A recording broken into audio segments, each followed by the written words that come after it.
क्या आप daily PGT commerce teacher बनना चाहते हैं? अगर हाँ, तो आपके पास मेरे द्वारा ये तैयार किए हुए 2 बुक्स होने चाहिए जो कि आपकी 100% एग्जाम में आने वाले पैटर्न को कवर करता है। इसमें ना केवल थ्योरी है बल्कि प्रॉपर एमसीक्यूज भी हैं जो आपको एग्जाम में देखने को मिलेगा। और ना केवल मैं आपको ये बुक प्रोवाइड करवाऊंगा बल्कि मैं आप लोगों को प्रॉपर तरीके से ये रीड भी करवाऊंगा जिससे आपका एग्जाम ना केवल क्लियर हो बल्कि आपका जॉब आपके पास हो। तो अगर आप लोगों ने अभी तक ये बुक नहीं लिया हुआ है तो नीचे दिए गए इस नंबर पर मुझे व्हाट्सएप कीजिए और अपना टीचर बनना कंफर्म कीजिए। हेलो फ्रेंड्स, मैं विकास आनंद आप सभी का स्वागत करता हूं आपके अपनी स्टडी चैनल लक्ष्य एकेडमी पर। फटाफट एक बार सभी लोग कनेक्ट हो जाओ, फिर शुरू करते हैं one of the most important economic की एमसीक्यूज की जो हमारी स्पेशल सीरीज चल रही है। आपके जितने भी पीजीटी के एग्जाम्स हैं, यानी कि जितने भी आपके पीजीटी के एग्जाम हो, चाहे वो एपीएस हो, केवीएस हो, एनवीएस हो या फिर किसी भी स्टेट के टेट का एग्जाम हो, आप सभी के लिए one of the most beneficial ये पूरी की पूरी सीरीज है। ऑलरेडी 14 पार्ट हम लोगों ने कवर किए हुए हैं, आज हम लोग इसका 15वां पार्ट देखेंगे। डिस्क्रिप्शन में सभी का लिंक मिल जाएगा या प्लेलिस्ट में जाके आप लोग चेक कर सकते हो। चलो बिना वेस्ट ऑफ टाइम के क्लास को स्टार्ट करते हैं। और उससे पहले जिन्होंने अभी तक हमारे टेलीग्राम ग्रुप को ज्वाइन नहीं किया है, फॉर दी एनी अपडेट्स, किसी भी तरह के अपडेट्स के लिए हम लोग टेलीग्राम ग्रुप को यूज करते हैं, तो जरूर ज्वाइन कर लेना। जगह सर्च कीजिए लक्ष्य अकेडमी विकास आनंद और ये लोगो मिलेगा हमारी अकेडमी का, आप उसे डायरेक्टली ज्वाइन कर लेना। चलिए क्लास को शुरू करते हैं। पहला क्वेश्चन आपके सामने ये रहा, बोला जा रहा है इफ इनपुट प्राइसेस इंक्रीज। बोला जा रहा है कि ये किसके इक्वल में होगा। अगर इनपुट प्राइस अगर बढ़ता है, अगर जो इनपुट प्राइस है मतलब किसी प्रोडक्ट को बनाने का जो जो प्रोडक्शन कॉस्ट है, मतलब किसी प्रोडक्ट को आप बना रहे हो तो इसमें जो भी आप कॉस्ट लगा रहे हो वो कॉस्ट क्या हो रही है, अगर बढ़ जा रही है, वो कॉस्ट पे बढ़ गई है तो क्या होगा।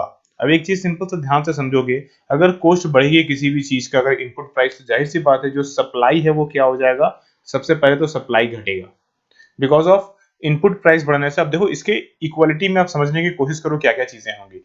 अगर इनपुट प्राइस बढ़ेगा इसका मतलब जो आउटपुट प्राइस होगा, जो आउटपुट प्राइस होगा कहीं ना कहीं वो भी बढ़ेगा। आउटपुट प्राइस बढ़ने का मतलब उस गुड्स की प्राइस बढ़ गई। गुड्स की प्राइस बढ़ने से क्या हो जाएगा, डिमांड जो है वो कहीं ना कहीं गिर जाएगा। डिमांड गिरेगा तो कहीं ना कहीं जो उसकी प्रोडक्शन है वो हमें कम करनी पड़ेगी। अगर मान लो पहले अगर हम 100 आउटपुट कर रहे थे और डिमांड भी 100 हो रही थी, लेकिन अब क्या होगा, चूंकि प्राइस बढ़ चुकी है इस वजह से जो डिमांड है वो कितने हो गए, मान के चलो वो 90 डिमांड हो रही है, तो जाहिर सी बात है अब हम 100 आउटपुट तो नहीं देने जाएंगे, हम क्या करेंगे 90 ही यूनिट प्रोडक्शन करेंगे। 90 यूनिट का इनपुट डालोगे तो आउटपुट कितना निकलेगा, 90 यूनिट। इसका मतलब एक चीज तो सिंपल है, सप्लाई जो है वो भी घट जाएगी। समझ में आ रहा है?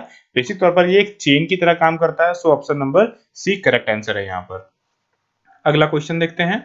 अगला क्वेश्चन है हमारे पास, which of the following will cause a change in quantity supplied. बोला जा रहा है कि जो हमारे पास कि यहाँ पर जो 4 रीजन दिए हुए हैं आपके पास, उनमें से कौन सा क्वांटिटी चेंज इन सप्लाई का एक कारण हो सकता है, आपको सिर्फ वो बताना है यहाँ पर। ठीक है ना?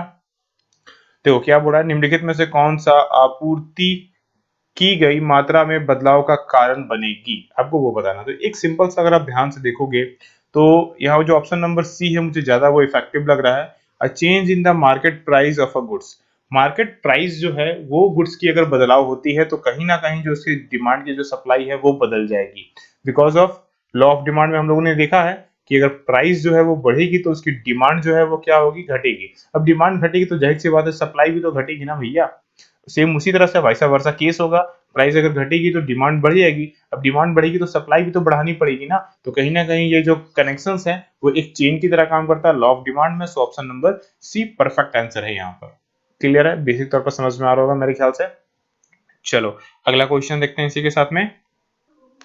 इन which of the following case will the effect on equilibrium output be indeterminate, demand on the magnitude of the shift supply and demand. देखो सिंपल सा क्वेश्चन में अगर ये बोला जाए, ध्यान से समझोगे तो बोला जा रहा है निम्नलिखित में से किस मामले में, मतलब कि कौन सा वो रीजन होगा जिसमें बताना है कि जो संतुलन जो होगा आउटपुट का वो बेसिकली हमारा फिक्स नहीं होगा, अनिश्चित तौर पर काम करेगा।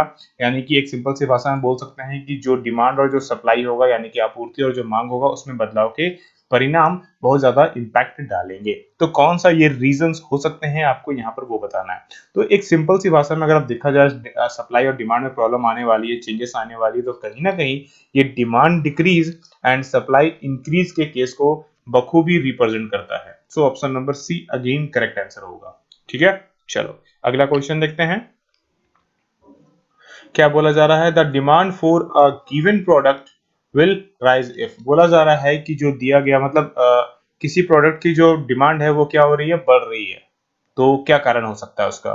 देखो कारण बहुत सारे हो सकते हैं भैया, सिंपल सी बात में ऑप्शन देखते हैं। चलिए पहले तो सबसे पहले इनकम राइज। अगर एक नॉर्मल गुड्स है आपके पास, जो गुड्स है वो नॉर्मल गुड्स है और इनकम बढ़ेगी तो जाहिर सी बात है उसकी डिमांड बढ़ जाएगी अगेन। फिर बोला जा रहा है फॉल फॉर इंफीरियर गुड्स। अगर इंफीरियर गुड्स की जो प्राइस है वो भी कहीं ना कहीं घटती है तो अगेन ये भी बिल्कुल सही स्टेटमेंट है। तो पहला का दोनों स्टेटमेंट सही है हमारा। ठीक है ना। फिर क्या बोला जा रहा है? The price of complement fall. जो बोला जा रहा है कॉम्प्लीमेंट गुड्स है उसकी जो प्राइस है कहीं ना कहीं वो घट रही है अगेन, तो भी हमारा बढ़ेगा बिकॉज ऑफ जो एक तरह से मैं बोल सकता हूँ गाड़ी और पेट्रोल वाला कॉन्सेप्ट है भैया, सीधा सा हिसाब। ठीक ना, वो तो आप समझ में आ गया होगा। चाय और शुगर, जो हम लोग जो चाय और चीनी यूज करते हैं वो भी चीजें यहाँ पर आ जाती है। ठीक है। फिर नेक्स्ट क्या है हमारे पास? The price of the substitute rises. जो सब्स्टिट्यूट गुड्स है हमारे पास उसकी प्राइस अगर बढ़ रही है तो जाहिर सी बात है लोग दूसरी गुड्स पर शिफ्ट करेंगे, यानी कि हमारी गुड्स पर शिफ्ट करेंगे।